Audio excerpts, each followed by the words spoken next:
संततियां, हमारी पीढ़ियां पढ़ लिख कर माँ बाप की सेवा करने के साथ साधु संतों और बुजुर्गों की सेवा का संकल्प लें। आज हमारी जो विकृतियां, पारिवारिक विघटन जो हो रहा है, कुटुंब परंपरा के माध्यम से 100 घर एक परिवार में एक चौपाल पर बैठ कर अपने निर्णय लिया करते थे, लेकिन विकृति आई है। एकल परिवार की ओर हम बढ़े, शादी होते ही अलग होने की बात सोचने का विचार जो हमारे दिल में आया, ये निश्चित रूप से हमारी विकृति है, सांस्कृतिक विकृति है, पारंपरिक विघटन की एक नींव है। हम कुटुंब परंपरा को याद रख करके गांव में रहने वाले लोग अपने बच्चे और बच्चियों को एक मार्ग प्रशस्त करने का काम करें, पढ़े लिखें, अपने माँ बाप का, अपने इलाके का, क्षेत्र का नाम रोशन करें, तब जाकर के इन धार्मिक कथाओं का असली मतलब और महत्व समझ में आता है। मैं मेरी माताओं को आग्रह करना चाहूँगा, आपकी प्रणाम करना चाहूँगा मेरी माताओं को, कि आपके आशीर्वाद के बगैर कोई भी आगे नहीं बढ़ सकता। निश्चित रूप से जब किसी पर कोई आपत्ति आती है तो सबसे पहले माँ का नाम याद आता है, और उस माँ को मजबूत करने के लिए हमारी संततियों को मैं आग्रह करना चाहूँगा, मैं नौजवान साथियों को आग्रह करना चाहूँगा कि व्यसनों को छोड़िए।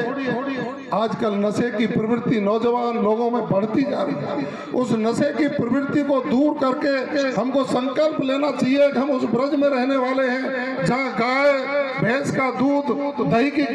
नदियाँ बहती थी, हम उसका सेवन करके अपने शरीर को बलिष्ठ करते थे, शरीर को बलिष्ठ करने के बाद अपनी व्यवस्थाओं को तय करते थे। आज फौज में भर्ती होना है, सेना में जाना है, पुलिस में लगना है, अर्धसैनिक बलों में लगना है, तो निश्चित रूप से अपने शरीर को पुष्ट करके आगे बढ़ने की आवश्यकता है। अब नशे की प्रवृत्ति से दूर होने की आवश्यकता है। संत महात्माओं से आशीर्वाद लेकर के, बुजुर्गों को चरण छू करके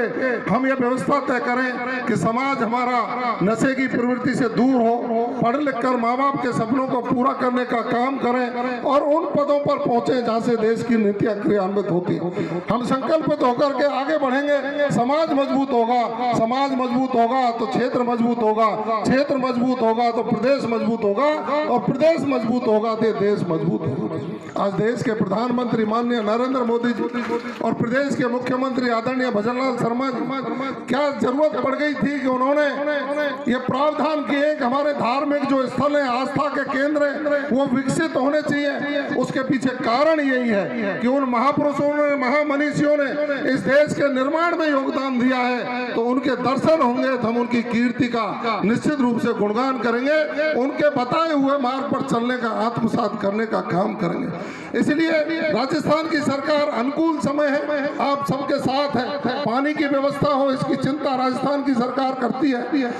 आपकी शिक्षा व्यवस्था अच्छी हो इसकी चिंता राजस्थान की सरकार करती है, आपके लिए बिजली समुचित मिले इसकी व्यवस्था हम करने का काम करते हैं, अच्छे आपके पढ़े लिखे बच्चे हों इसकी व्यवस्था, उनके लिए स्कूल कॉलेज खोलने की बात हम करते हैं। आपके सेवक के रूप में जवाहर सिंह बेढ़म आपके पड़ोस में ही खड़ा है, 500 मीटर दूर से मेरा क्षेत्र शुरू हो जाता है। मुझे खूब ध्यान है, मैं लोकसभा के चुनाव में जब आपके बीच में आया,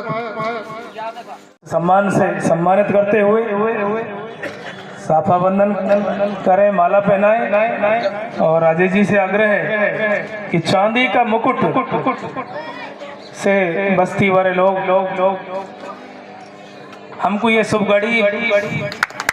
बहुत दिनों के बाद मिली है कि हमारा कोई अपना इतने बड़े पद पर इतना नजदीक होकर के, और हम सब के बीच में ऐसे सहज आ जाते हैं क्योंकि